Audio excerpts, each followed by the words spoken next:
हूं आपके साथ अंकिता पाल और आप सभी का खास खबर में स्वागत है। हरियाणा के चुनाव में हुई हार के बाद में कांग्रेस नेताओं का मंथन लगातार जारी है। अगले 4 दिनों के भीतर कांग्रेस की 2 अलग अलग बैठकें होने जा रही हैं, जिनमें से हार के कारणों पर एक बार फिर से चर्चा करते हुए आगे की योजना तैयार की जाएगी।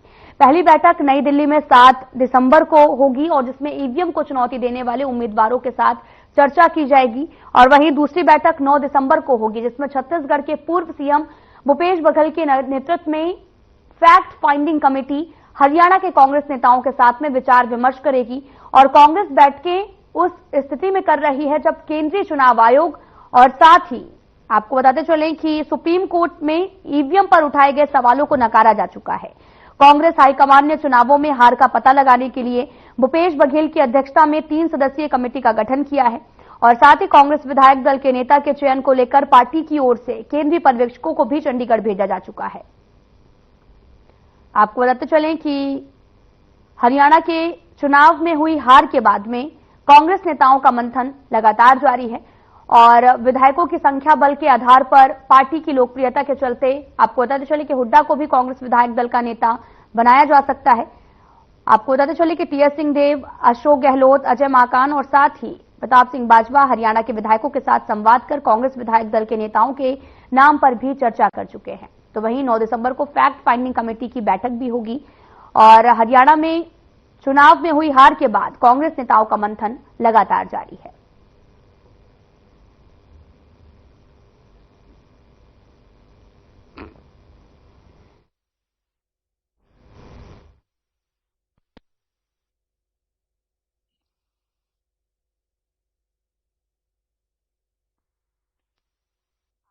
चले कि हरियाणा के चुनाव में हुई हार के बाद कांग्रेस नेताओं का मंथन जारी है।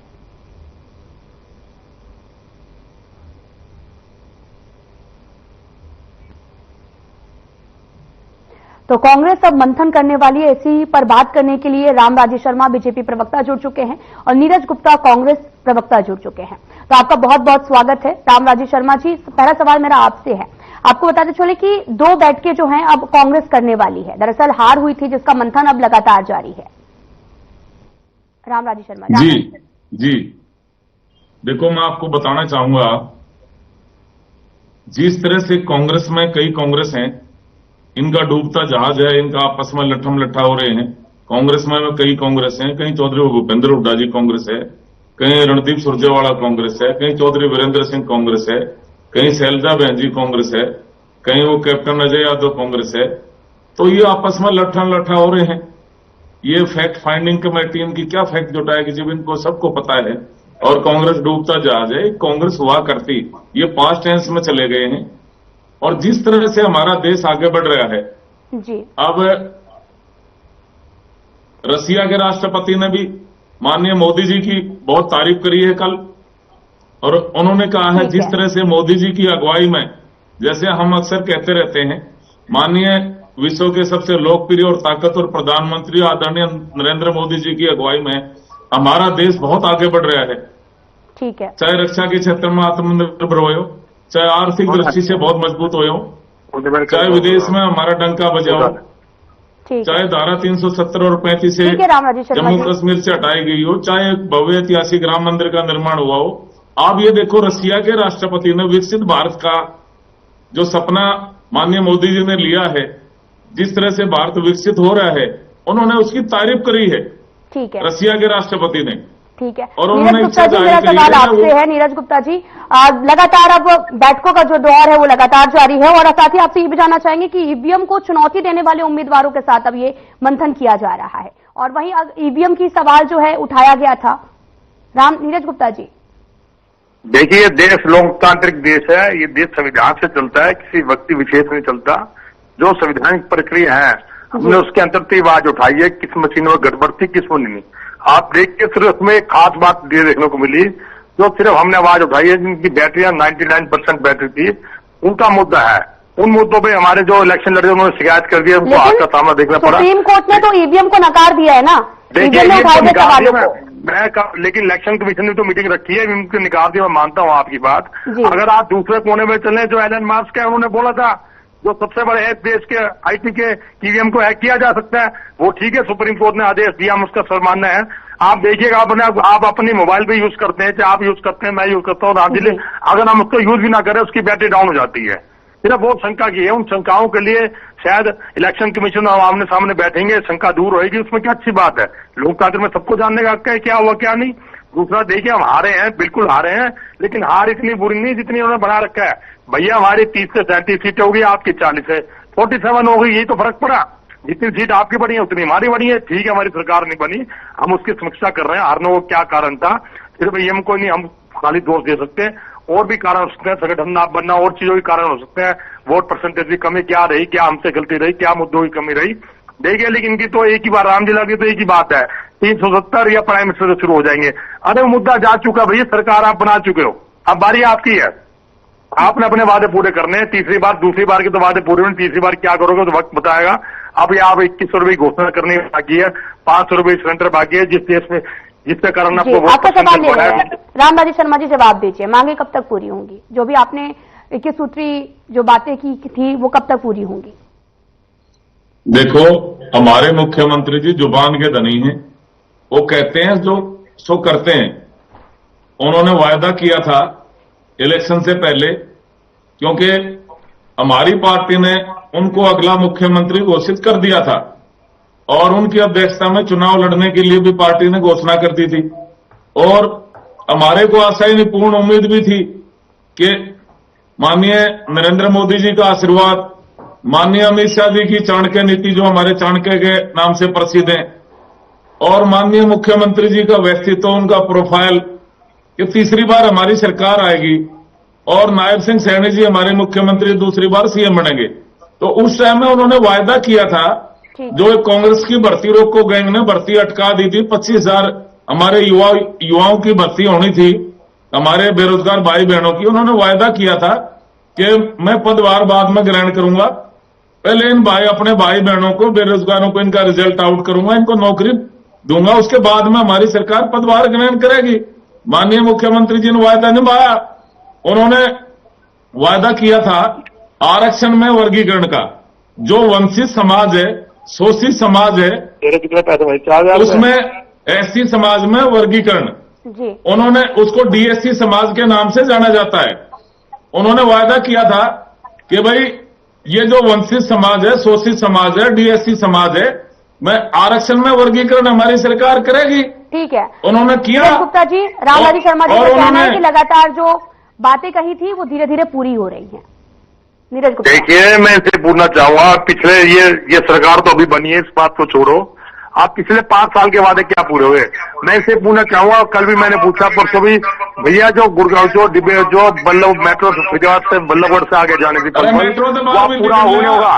वो तो 2014 की घोषणा पत्र में था। आपके प्राइम मिनिस्टर मोदी जी सीधा काट गए थे, और आगे आपके खट्टर साहब ने बोला, फिर नायब सैनी ने बोला, वो मेट्रो बढ़ेगी नहीं बढ़ेगी, ये बताइए मुझे, इस बात का जवाब दीजिए। इस बात से आप हमेशा बताते हैं वो मेट्रो का प्रोजेक्ट लटक गया या पूरा होगा या उसे पोस्टपोन कर दिया, ये बताइए मुझे। नीरज गुप्ता जी बताइए। रामराजी शर्मा जी, मेट्रो ऐसा है, इसके पास में एक ही रटी रटाई बात है, और तो कुछ इसको आता नहीं। मेट्रो का प्रोजेक्ट कब पूरा होगा, मेट्रो का प्रोजेक्ट कब पूरा होगा? अरे मेट्रो तो बाहर भी निकलने, मेट्रो जरूर आएगी मेरे भाई। ये सरकार गरीबों की सरकार है, ये सरकार छत्ती बिरादरी की सरकार है। माननीय मुख्यमंत्री जी ने वायदा कराया है, अभी सरकार बने 1.5 महीना हुआ है, ये वायदा जरूर पूरा करेंगे।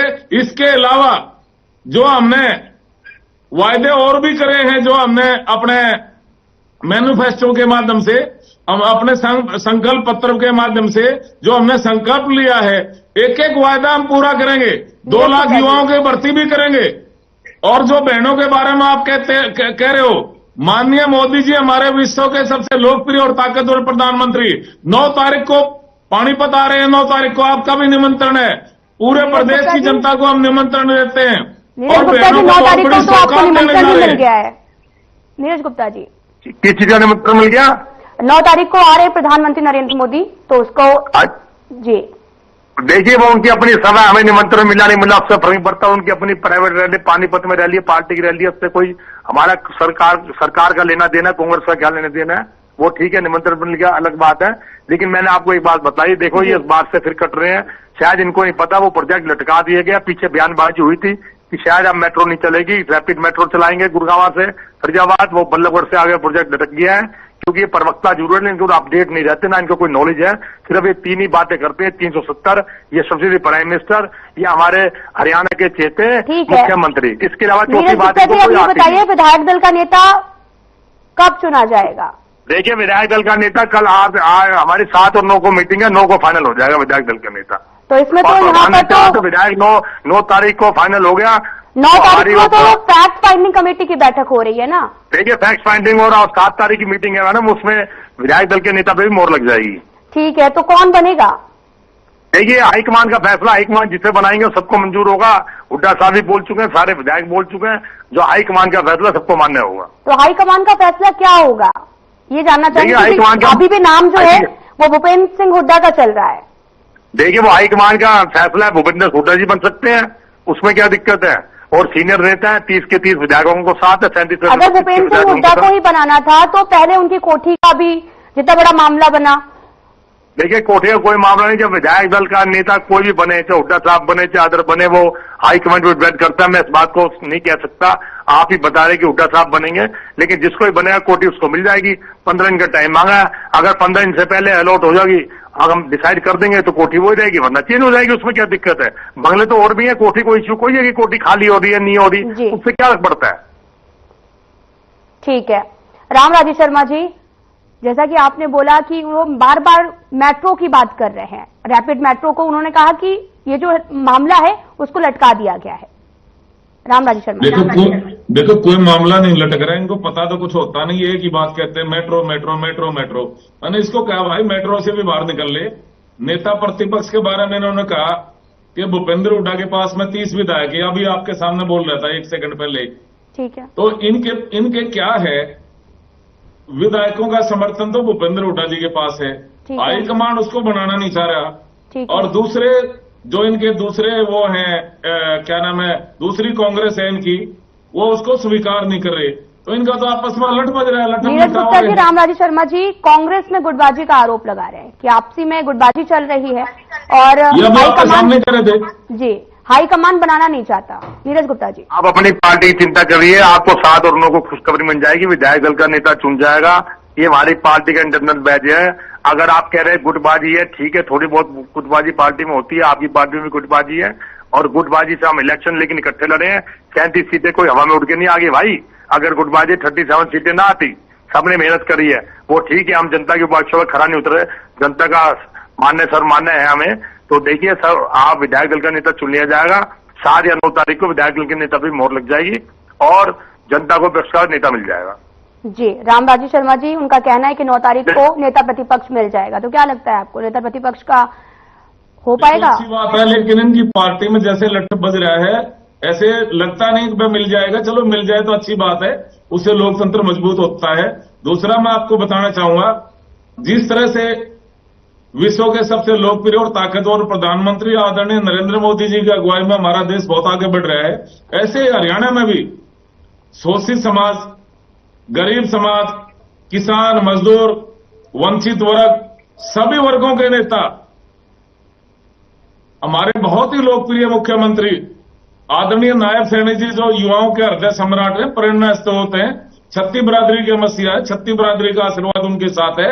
और जिस तरह से वो कहते रहते हैं अक्सर, आप कभी भी देख लेना, रात के 12-12, 1-1 बजे तक वो जनता के बीच में समर्पित रहते हैं, और वो अक्सर कहते रहते हैं, भाइयों ये मुख्यमंत्री कुर्सी भी आपकी है, मैं भी आपका हूं, ये सीएम रेजिडेंस भी आपका है, सब कुछ आपका है, तेरा तुझको अर्पण क्या लागे मेरा, सब कुछ आपका। जिस तरह से जनता जनार्दन ने दोनों हाथों से उनको आशीर्वाद दिया है, तो मैं समझता हूं ये बहुत ही उसकी बात है, ऐतिहासिक घटना है, बहुत बड़ा हमने वो क्या नाम है समर्थन जनता ने हमारे को दिया है, और इसी तरह हम जनता की सेवा करते रहेंगे, जनता हमारे को आशीर्वाद देती रहेगी।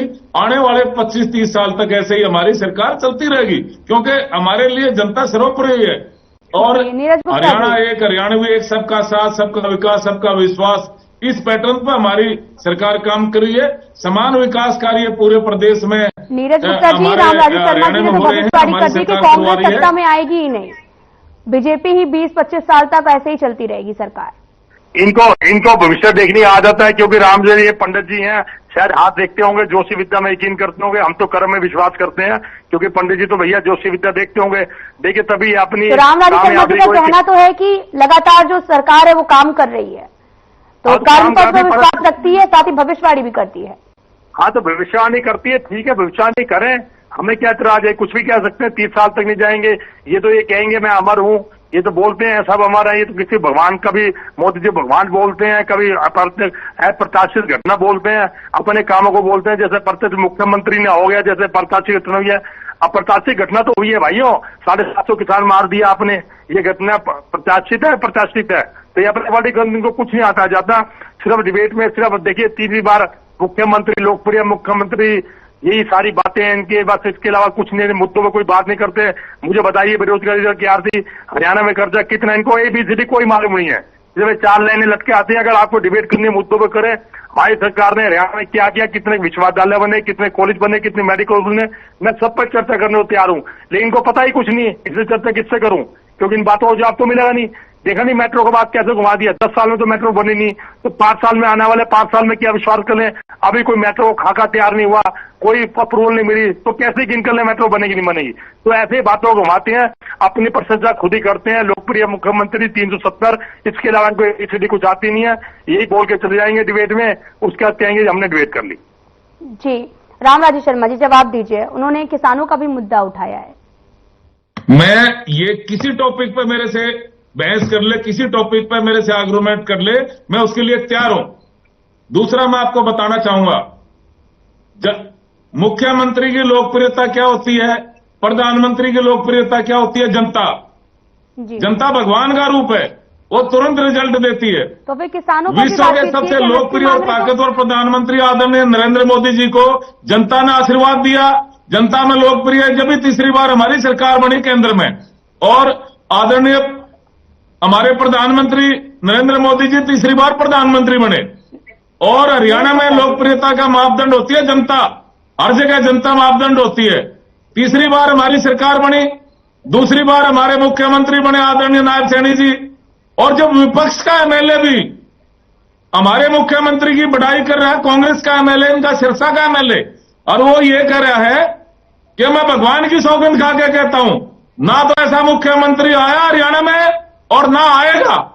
इससे बड़ा मापदंड और लोकप्रियता का क्या हो सकता है। MLA की तारीफ कर रहे हैं नीरज गुप्ता जी। देखिए तारीफ कर रहे हैं, बिल्कुल तारीफ कर रहे हैं। MSP का कानून चाहिए, कानून की गारंटी वाला कानून चाहिए, सेंटर सरकार बनाती है। पिछली बार भी ये लोग बोलते रहे कि हम कंट्रोल कर लेंगे, और वो किसान दिल्ली कूच करके 750 किसान मर गए। अब भी इनको समझ नहीं आ रही ये बात, पिछले 3-4 दिन से चल रही है, किसान दिल्ली कूच करने वाले हैं। आज टीवी में देख रहा था, किसान दिल्ली के लिए कूच करने वाले हैं, धारा लगा दी गई है, और ऐसे ऐसे बढ़ते ही बात आगे बढ़ जाएगी। मैं इनसे सेंटर सरकार से, हरियाणा सरकार से, सभी सरकार से अनुरोध करूंगा इस मामले को सुलझाएं। सर्दी का मौसम है भाई साहब, सर्दी में कैसे कोई आंदोलनकारी उतरेगा आप भी जानते हैं, किसी को आंदोलन करने का शौक नहीं है। और आप और सरकार की क्या बातचीत कर रही है उसको सार्वजनिक करें, सरकार ने उनको क्या गारंटी दी थी, हम ये वादा पूरे करेंगे, वादा पूरा क्यों हुए ये भी जनता को बताएं, जनता को जानने का हक है। क्योंकि किसान जब कूच कर जाएंगे उसका फिर आप गोलियां चलाएंगे, कांटेदार तार बिछाएंगे, कांच की दीवारें खड़ी करेंगे, तो ये क्या जस्टिफाई है। पिछली बार 750 किसान मर गए, आप भैया ऐसा मौका आने क्यों देते हो कि हड़ताल का, जैसे अब पिछले साल भी आपकी 5 साल की सरकार, 10 साल में हर वर्ग उतरा हड़ताल पे, हर वर्ग पे आपने लाठी मारी, ऐसा मौका आते क्यों। जब आपको कोई भी कर्मचारी आंदोलन करने की धमकी देता है, उसे बिठाइए, उसकी चर्चा सुनिए, उसकी समाधान निकालिए, ऐसा मौका क्यों देते हो आप। जी रामराज शर्मा जी जवाब दीजिए कि MSP कर्ज माफी और पेंशन जैसी मांगों को लेकर लगातार किसान धरने पर बैठे हैं, और अब तो दिल्ली भी कूच कर रहे हैं। इनको शर्म आनी चाहिए। 1200 किसानों ने कर्नाटक में सुसाइड कर लिया, वहां इनकी सरकार है। दूसरा मैं बताना चाहूंगा, हमारी सरकार 24 फसलें MSP पे खरीद रही है, 24 फसलें हरियाणा सरकार। और ये किसान कौन है, ये भी आइडेंटिफाई किया जाए, कौन है किसान। ये किसानों को कौन बरगला रहा है, ये कांग्रेस पार्टी बरगला रही है। और गुरनाम सिंह चटोनी की स्टेटमेंट भी आ गई थी, बाकायदा प्रेस कॉन्फ्रेंस करके कहा था कि हमने तो जनता को गुमराह करने के लिए, बीजेपी के खिलाफ माहौल बनाने के लिए, कांग्रेस के पक्ष में माहौल बनाने के लिए, कांग्रेस के पक्ष में हमने माहौल बनाया, लेकिन भूपेंद्र हुड्डा उस माहौल को कैश नहीं कर पाया। इनकी और उनकी कोई डील हुई थी किसान नेताओं की और कांग्रेस पार्टी की, और वो डील पे ये खरे नहीं उतरे, तो इसलिए गुरनाम सिंह चटोनी ने वो बात कही। ये तो सबके सामने है। और मैं किसानों से विनम्र आग्रह करता हूं, भाई अपना आंदोलन करना पंजाब में करो आप, जहां आपकी फसलें एमएसपी पर नहीं खरीदी जा रही, पंजाब में क्यों नहीं करते आप? नीरज गुप्ता जी, दूसरा, जवाब दीजिए। जहां पे कांग्रेस शासित राज्य हैं वहां आंदोलन करो आप। हरियाणा में आने की क्या जरूरत है आपको? किसान को इतना समय नहीं है कि वो दिल्ली जाएगा, किसान तो अपने खेत में काम कर रहे हैं। भैया हरियाणा प्रदेश में होती नहीं, सोयाबीन होगी, राजनी होगी, बेवकूफ बनाते हैं। हरियाणा में 24 फसलों में 8 फसल तो होती नहीं मेरे भाई। अगर आपको पता है सोयाबीन कहाँ होती है, रागनी कहाँ होती है, हरियाणा में इनकी फसल होती है कि आप बेवकूफ बना रहे हैं, एमएसपी दे रहे हैं, एमएसपी दे रहे हैं। पीछे खाद की कितने समस्या हुई, एमएसपी पे धान पड़ा हुआ है और खरीदा नहीं गया हुआ, उसकी वैल्यू देखते हैं। और खाद के अंदर किसानों को कितना समस्या है, बयान बैठ के झूठ में डिबेट करते हैं, टीवी खोल के देखे ना कितनी किसानों को समस्या हो रही है। क्या 24 में सारी फसलें होती है मुझे बताएंगे? हरियाणा में कौन सी फसलें होती है बताइए आप। 24 फसलें हरियाणा में होती है जिसमें एमएसपी दे रहे हो, सोयाबीन हरियाणा में होती है, रागनी हरियाणा में होती है। जो फसल राजी बताइए, सिर्फ बेकार की बातें करके उसमें फैला के कि हम तो भी फसलें दे रहे हैं। अरे आप हरियाणा की बात करिए, हरियाणा में कितनी फसलें होती है, हरियाणा में कितनी एमएसपी दे रहे हैं, और हरियाणा में मुझे नाम बताइए हरियाणा में कितनी फसल होती है। आपको यही नहीं पता हरियाणा में क्या क्या फसल होती है, बताइए मुझे आप। किसान नहीं आएगा आपकी बेकाई में, किसान जाग चुका है, आपकी बेकाई में नहीं आएगा किसान। हरियाणा का किसान जाग चुका है, आपने बहुत बहका लिया। किसान आप किसी की बहकाई में नहीं आएगा, आपने बहुत किसानों का यूज किया और आपके प्रवक्ता ने खुद स्वीकार किया था, हां ये किसान के बेस में हमारे कांग्रेस ही कार्यकर्ता है, कांग्रेस बरगला रही है किसानों को। मेरे किसान भाइयों से विनम्र आग्रह है कि इनकी बहकाई में ना आए और कोई ऐसा कदम ना उठाएं। नीरज गुप्ता जी, रही बात, ये किसानों को मैं विनम्र आग्रह करता हूं, कांग्रेस का राज है वहां पर हाथ जोड़िए, आप किसानों को देखिए, किसान दोबारा आंदोलन में उतरे, किसान दोबारा शहीद ना हो। पिछली बार भी 750 किसान मार के इस आंदोलन को इतना बड़ा ना बनने दें जिससे जनता को समस्या हो और आपको भी समस्या हो, सभी को समस्या हो। क्योंकि किसान ने अन्न उगाना बन गया तो आप यहाँ डिबेट भी नहीं कर पाओगे, कोई डिबेट नहीं कर पाए, खाने को मिलेगा क्या भाई? इसलिए किसानों संभालिए, हमारी चिंता छोड़िए। जनता ने हमें नकारा नहीं नकारा, अभी आप किसानों को देखिए, किसान कूच करने वाले हैं, उनकी समस्या सुनिए, उनकी समस्या का समाधान कीजिए ताकि किसान दोबारा सड़कों पर न उतरे। राम राजेश शर्मा जी, चुके हैं वो आपकी बकाई में नहीं आएगा। पहले आपने बहुत बका लिया, बहुत किसानों का यूज कर लिया आपने। गुरनाम सिंह चटोनी ने क्या कहा था वो याद करिए आप, उनकी स्टेटमेंट। आपने उनको बरगलाया था, आपने उनसे डील करी थी, वो सबके सामने हो चुका है। आपका भंडा बोर्ड हो चुका है, आप किसानों को बरगला रहे थे। हरियाणा का किसान अब बकाई में नहीं आएगा, कांग्रेस पर हरियाणा का किसान जाग चुका है। ठीक है, कांग्रेस पर किसानों को भड़काने का आरोप लगाया गया है। नीरज गुप्ता जी, तो पुरानी बात है, देखिए जो इनकी सरकार में ये तो ये भी कहेंगे जो इनके 10 साल में हड़तालें हुई वो भी हमारी देन थी, क्योंकि सरकार जनता इनसे खुश नहीं थी, हर वर्ग पे लाठी मारी। वो भी हमने कहा था कि जनता को लाठियों से पीटे। इनके में इतने आंदोलन हुए, शिक्षा मंत्री शिक्षा उठे, मेडिकल डॉक्टर उठे, कितने में उठे, कर्मचारी उतरे, पटवारी उतरे हड़ताल पे, क्या वो भी हमारी देन थी? देखिए राम राजेश शर्मा जी, जवाब दीजिए। ऐसा है, इनका कांग्रेस की शुरू से फितरत रही है डिवाइड एंड रूल। कभी ये हिंदू मुस्लिम के नाम से दंगे कराते हैं, कभी ये जाट गैर जाट के नाम से समाज को बांटते हैं, लेकिन हमारी छत्तीस बरादरी का आशीर्वाद हमारे साथ है। छत्तीस बरादरी को लेकर हमारी सरकार साथ चल रही है। आदरणीय नायब सैनी जी, हमारे माननीय मुख्यमंत्री जी छत्तीस बरादरी के नेता हैं। छत्तीस बरादरी का आशीर्वाद से दूसरी बार सीएम बने हो, छत्तीस बरादरी की कृपा दृष्टि से तीसरी बार हमारी सरकार बनी है और किसान जाग चुका है, इनकी बहकाई में नहीं आएगा। मेरा किसान भाइयों से विनम्र आग्रह है, जहां कांग्रेस का शासन है वहां पर आप आंदोलन करिए। पंजाब सभी को साथ लेकर चल रही है। देखिए पूरे देश को पता है, पूरा देश जानता है हिंदू मुस्लिम कौन करता है। तभी तो देखिए पूरे देश में ऐसा माहौल बना दिया इन्होंने। पुरानी मस्जिद में मंदिर की खुदाई हो रही है, मंदिर में कहेंगे मस्जिद थी, मस्जिद में कहेंगे मंदिर में। ऐसा देश में वातावरण बन दिया है। ये 1991 के वर्षिप एक्ट का लागू नहीं कर रहे कि 91 में साफ रखा है कि उससे पहले की जो भी मंदिर है या मस्जिद है यथास्थिति रहेगी। इनको शायद इनकी बात की नॉलेज नहीं होगी। 1991 एक्ट क्या है उससे भी बहस हो रही है पार्लियामेंट में, उससे भी बहस होगी। ये सिर्फ ऐसा माहौल क्रिएट कर रहे हैं। मंदिर को मस्जिद बना रहे हैं, मस्जिद को मंदिर बना रहे हैं कि इसके पीछे मंदिर था, इसके पीछे मस्जिद था। देखिए कौन कर रहा है, कांग्रेस कर रही है पूरा ठीक है देश नीरज देख रहा गुप्ता है हिंदू जी। मुस्लिम। ठीक है नीरज गुप्ता जी, रामराजेश शर्मा जी, आपका बहुत बहुत धन्यवाद साथ में जुड़ने के लिए। तो आपको बताते चलें कि लगातार 9 दिसंबर को फैक्ट फाइंडिंग कमेटी की बैठक होनी है। फिलहाल में इतना ही, नमस्कार।